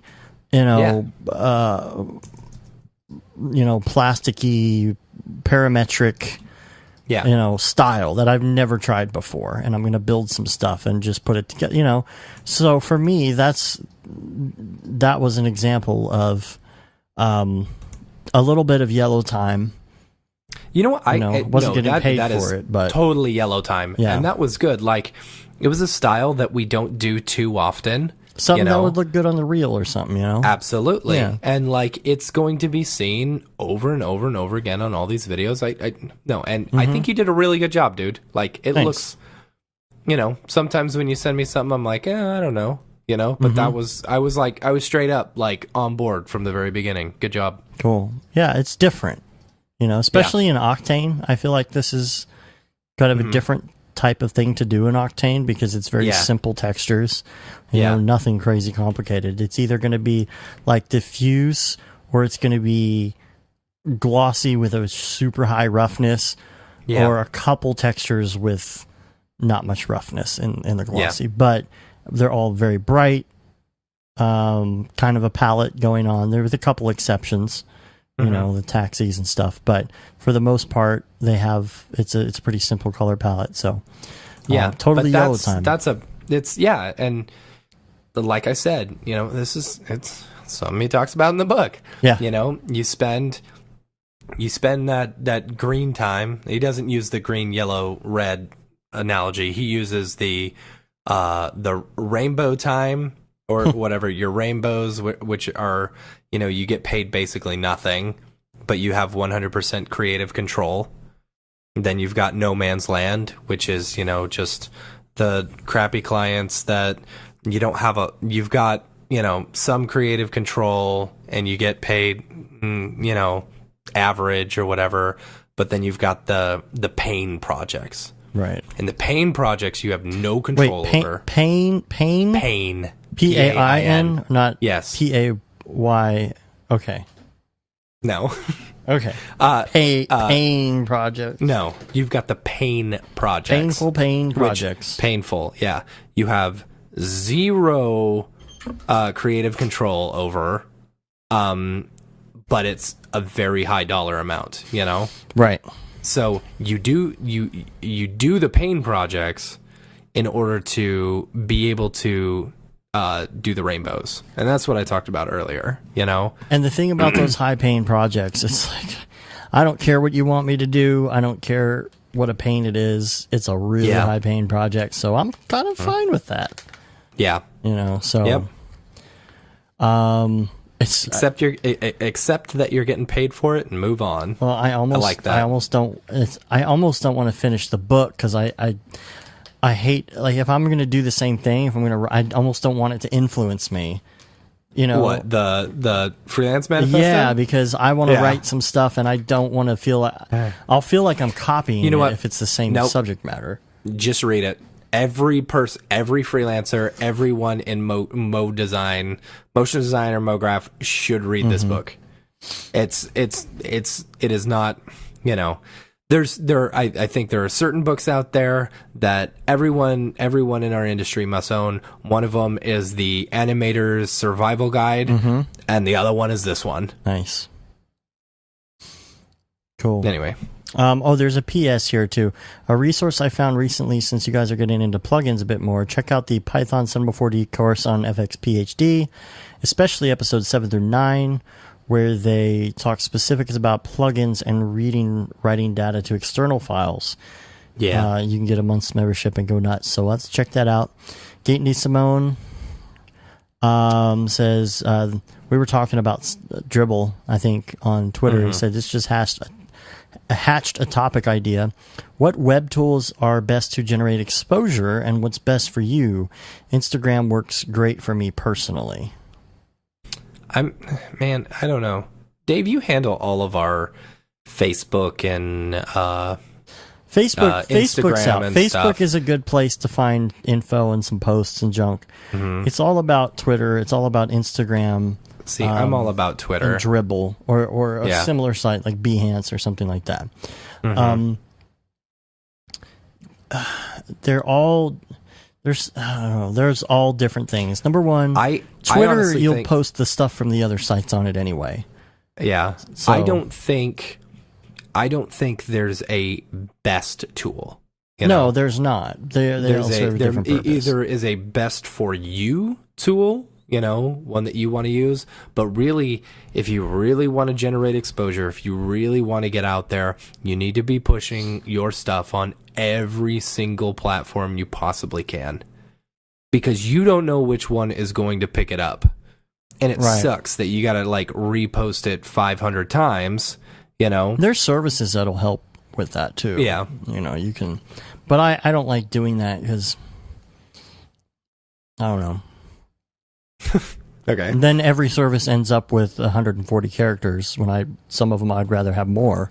Yeah, that's true. Like, I hate Facebook, but I actually like posting stuff on our Facebook better than I do on Twitter. Just because I get, like, I can actually say something real. Yeah. You know?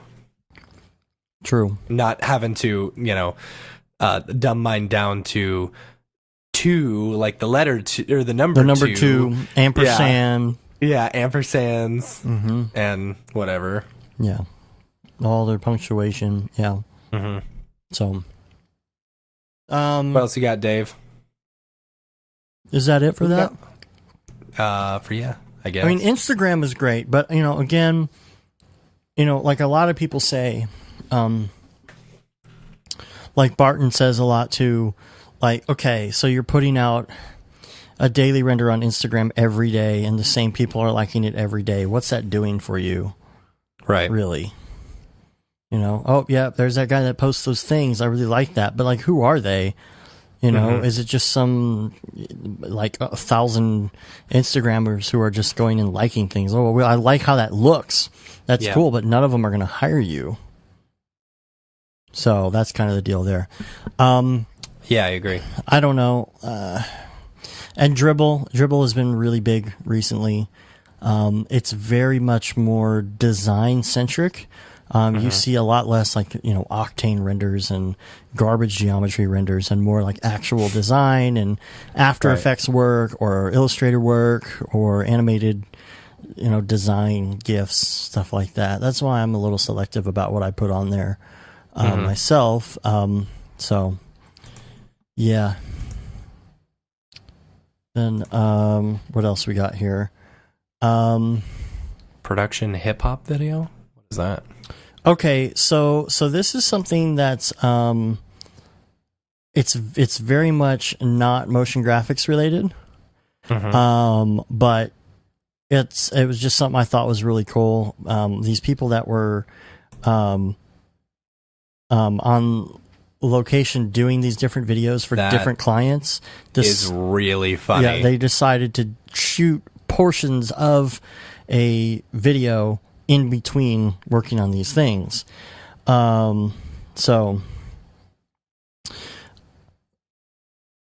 is so funny. Yeah, I mean, oh my gosh, that is so rad. Yeah. And then I just thought I would mention this too. I don't know. Do you see the next thing on here? How do you pronounce that? Let's Period. See. How do you say that?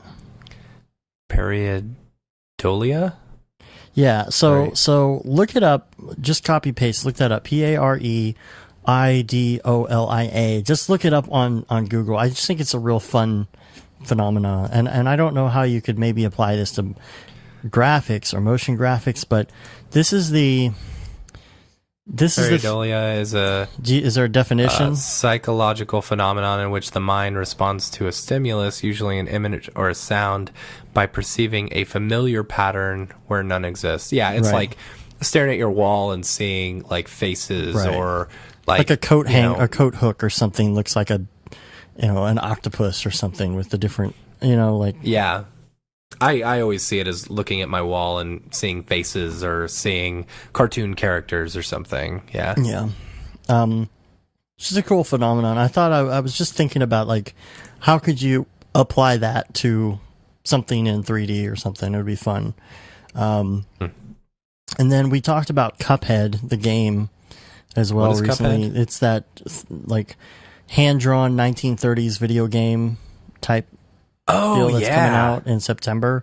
But Conan O'Brien actually played it ahead of time with Kate Upton on his show. Really? So there's that's more. Funny. If you're looking for like more footage and see like the gameplay, and you want to see Kate Upton, check that out. So, let's see. She's wearing a lot of red. More email. What the email? This is from Matt. Yep, I sent an email. You sent something back? No. Oh. I don't know. Did I? He said, "Hey bros, I'm an Octane user and want to get into architectural visualization. Most of the ArcViz tutorials and courses are V-Ray." I did send something back on this. Said, "I understand for this application, the bias engine in Octane is slower than V-Ray in rendering." Wait, is it? No. Oh, the bias. Okay. Did we do this one last week? We didn't do this one last week, No, did we? I think we might have talked about it or something. I think maybe you and I were just talking about it. Maybe. Or we talked about. Did we already do this? I don't know. No, I think we talked about something very similar. Somebody else sent something very similar. But he said the bias engine is slower. Okay, so like the not the direct lighting, but the path tracing and stuff in Octane is slower than V-Ray in rendering. But with the live viewport, the actual creation process is faster, which is true because you can use like direct lighting while you're building. So I know you guys have experience doing ArcViz, and I watched Matt's tutorial. Thanks for that. But I feel like I need more workflow and lighting knowledge. Since ArcViz is so dominated by V-Ray. Do you think it'd be good to learn that first and then apply that knowledge into another render engine like Octane or Redshift? I mean, I kind of like that thought in a way. I want to say that the thing is Redshift, V-Ray, and Arnold are very similar in the way they do some. Yeah, and Octane is a whole nother beast, and it's just not. Like I don't know. But do you agree that like if you know all like V-Ray really well, it's easier to go to Octane and make something look better in Octane? No, I don't think so at all. Like especially for architectural visualization, for like interior, stuff. I have always thought that V-Ray looks better, and Arnold looks much better. Right, but but will it help you apply techniques at all? You don't think? No, because you think if you had Octane and you had never learned V-Ray that you would be you wouldn't be any different. If I had moved from standard renderer over to Octane, I would be able to bring over some of the stuff just from standard renderer. But some of the like portal lights and stuff like that they do with V-Ray, and Arnold, I believe, is different. It's kind of a little bit of a different workflow. Versus and dealing with sample rates and stuff like that is really different than throwing in lights and stuff like that in Octane. I don't know, like that's a good point though. Like the whole I love Octane. I absolutely love Octane, but I hate it for interiors. Like that's why I did that tutorial. My interior is not the most beautiful thing. I mean, I'll be the harshest critic on my work. It will produce a realistic stuff, in my opinion, but I think for lighting, I don't know. Interior I don't lighting say is not great. Yeah. No, it's not. I mean, I'm sure. I don't know. The thing is, like, I'm kind of jaded when it comes to interior lighting in Octane because I could never really get it to look that great. I could never get it to look as good as I got it to look in V-Ray. I felt like I just had so much more control over everything in V-Ray, and I was working. I was running around in circles in Octane, trying to do interior scenes and stuff. I don't know, but that's just my personal opinion. I think if you're gonna learn one, it's never bad to learn them, because it helps you understand the lingo. It helps to understand what you're missing in one versus the other. And I will never tell you not to learn another render engine, right? Because I'm the render engine. I don't know what's the phrase. I like knowing all the render engines, right? Not necessarily working in them, but playing around with them, kind of learning how they work. I love doing that stuff. Have you talked about this before? It's he said the Learn V-Ray 5 SRW course. Is that the one you talked about like a long time ago, or is that something else? I have no idea. Because you mentioned a course like a long time ago to somebody. I can't honestly even tell you who did like how you learned V-Ray. The course. You remember? Yeah, I don't remember. He says Go ahead. Oh, he says the V-Ray 5 SRW course looks pretty awesome. Also considering Grant Warwick's Mastering Lighting course, since it also covers Octane. Oh. Yeah.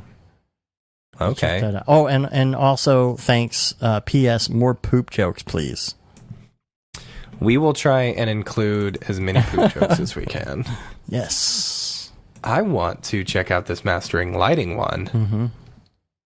Okay. All right, so let's go on to some other email social chatter. This is all small stuff, I think, from this point on, but we'll still mention it. Omar says, "My wife is famous. Tar screws and what is it? What is it? Something rope.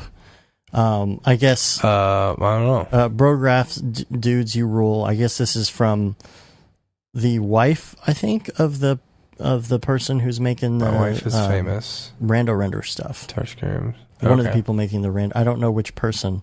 Anyela, Angela. Sorry, I'm so bad at these pronunciations. Yeah, you are. At DEBIRARUKU. I think I've noticed a bunch of those rando renders, as well as the what's the cube one? Something cube, who's doing a ton of rando renders like every day. Oh yeah. Starts with an S. Sensitive cube, right? Sensitive. Yeah. Sensitive? Is it sensitive? I think so. Something like that. I don't know. No. Yeah, sensitive cube. Sensitive cube. At oncube_JP. He just posted one today. Steampunk cheese. I saw that one. Yeah, it's pretty funny. Evan Beck says, "I've been having some good experiences with smoke and gaseous FX with X Particles 3.5. Only been working with it for just about a month, but I'm able to control the smoke clouds pretty well, and I can animate smoke rings and other specific shapes with not too much tinkering." There's a Vimeo link. Pretty nice introduction tutorial for learning all the different parameters. That's cool. Hey, just to go on off a tangent here, what is it? RealFlow, the people who do RealFlow, who does RealFlow? Anyway, Next Limit. Are they going to be at SIGGRAPH? I'm sure they will. I don't know. I didn't look. But they have just announced the RealFlow 2 for Cinema 4D, and I'm pretty sure it's still going on. The special introductory price or whatever, if you buy it, it's cheaper than the full price. And this is the one that Dave and I did. I would suggest, if you're on the fence about RealFlow, look into it now. Do we get an upgrade price on that or what? They haven't released an upgrade price yet, but there will be one. Hopefully it's only like $100 or so. I saw the demo video with the honey. Yeah. They've also got the viscosity, children. The viscosity. You won't appreciate it on as many levels as I do. Yeah, but they've also got like snow and sand stuff, which is pretty sweet. I want to mess with the sand and snow. That'll be fun. Yeah. In my spare time. Yep. Wah, wah. Sam Finn says, talking about our Xpresso Edge issues, trying like no edge node. If you can do a spline, could you do an Edge 2 spline and then do edges from that? It's a possibility. I'll let you run with that. Edge 2 spline. I did try that, but here's the thing, like what happened with this? I believe I did do this. It's just so with the edges, if you what is it? I can't remember. I actually did try that.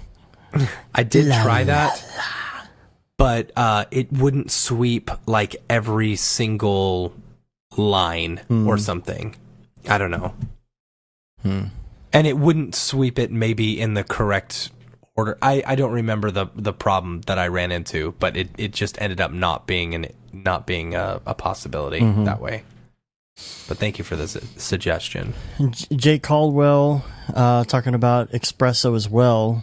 I think this is in reference to my idea for my what did I call it? Exception. Yeah.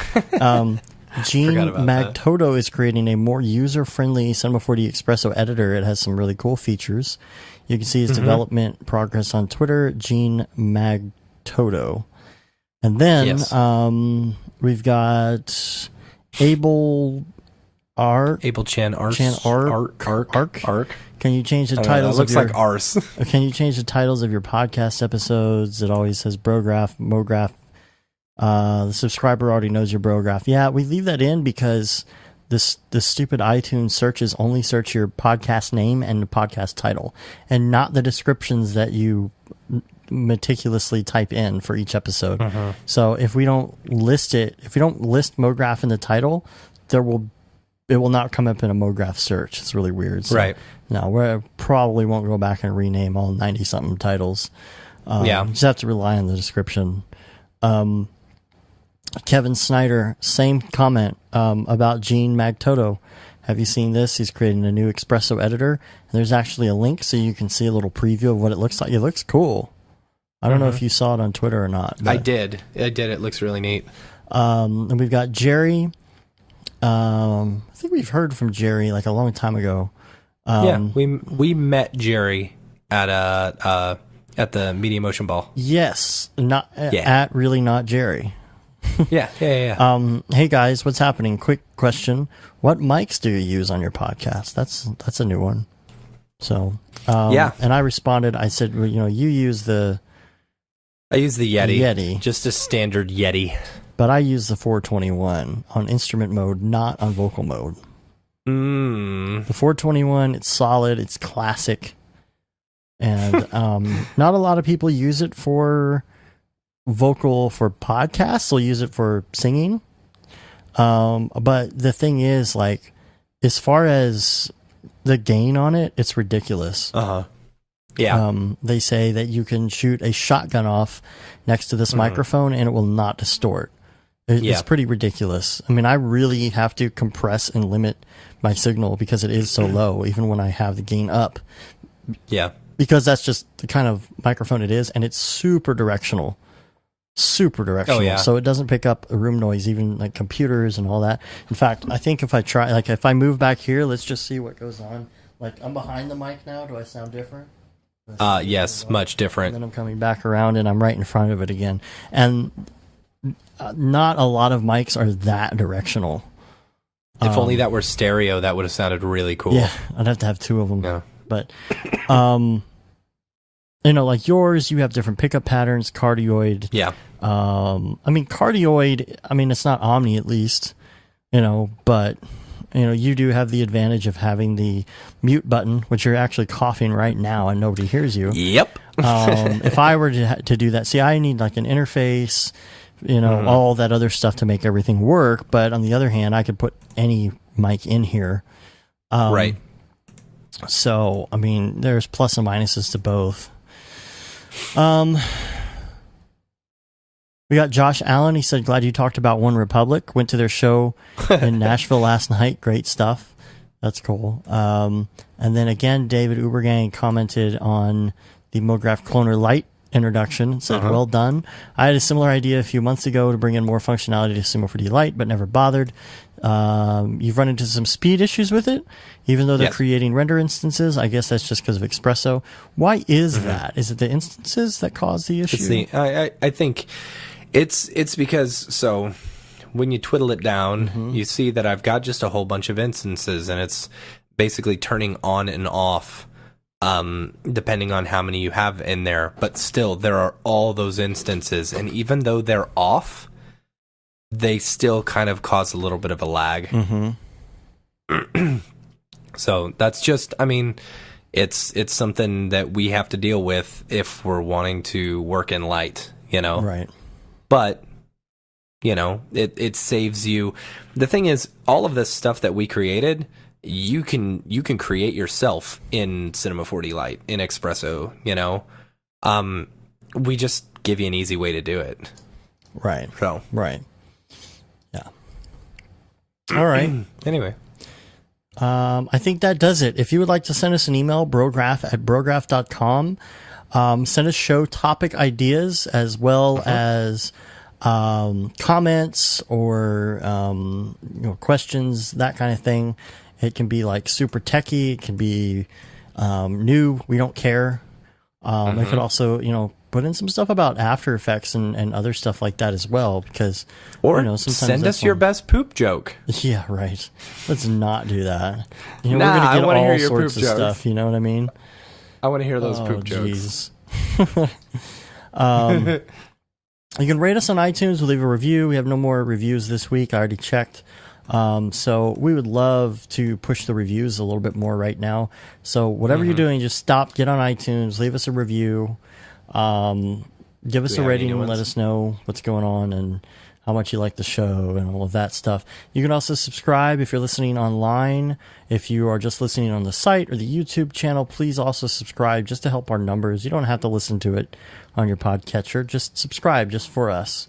You've probably got the app on your phone already by default, so just stop right now and do it. Even if you're driving, just stop in the middle of the highway. Of the road. Yeah, totally. Now just do it while you're driving. Says, it's cool. What are you doing? It's so great. I'm subscribing to the Brograph podcast. Disclaimer: Brograph does not condone. Okay, so no, I condone it. I condone it. Do you? I condone every action you do. Oh crap! Subscribe to our newsletter. And you say you've been there, done that, got the T-shirt with the No Brograph, No Mograph tee, and the Gate and D. Simone limited edition T-shirt, and the Paul Babb 2020 shirt. Make sure right now, if you are going to SIGGRAPH, make sure that you get these shirts so you can wear them and we can take pictures together. Especially the Paul Babb one. Do that. He'll totally take his picture with you if you have your shirt on, or if you have your shirt off. And so do that. You can quote Dave on that. I'm hoping.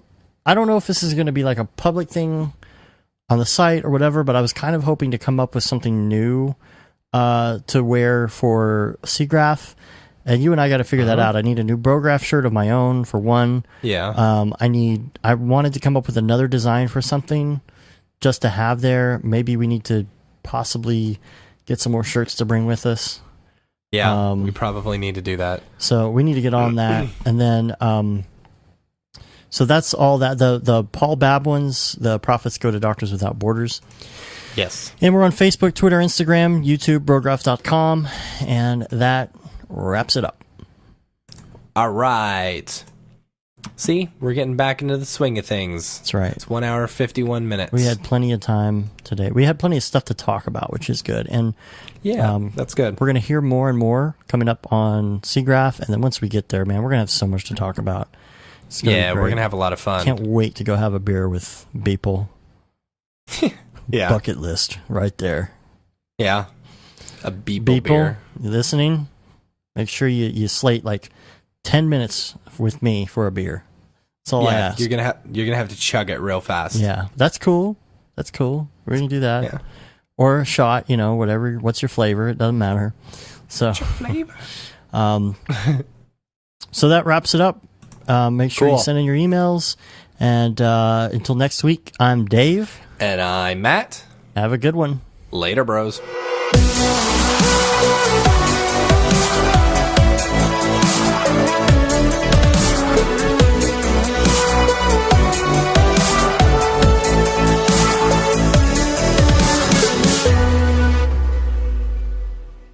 It's pretty good, I guess. Brograph.com, an online resource for learning critical components of Cinema 4D and After Effects, specifically catered to help you prevail as a motion graphic designer. What's up, bros? Welcome to another Brograph motion graphics tutorial. We give you professional time-saving tips, shortcuts, and lessons that help give you an edge over your fellow designers.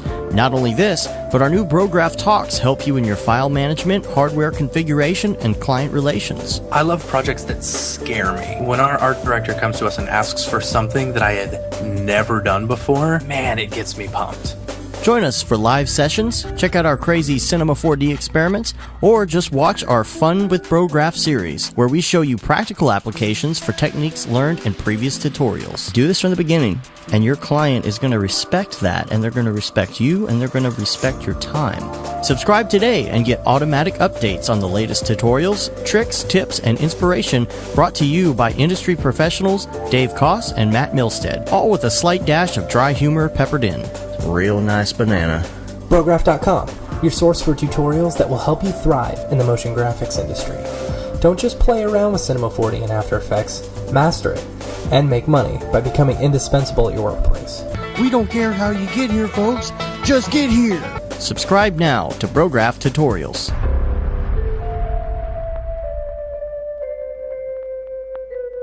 It's pretty good, I guess.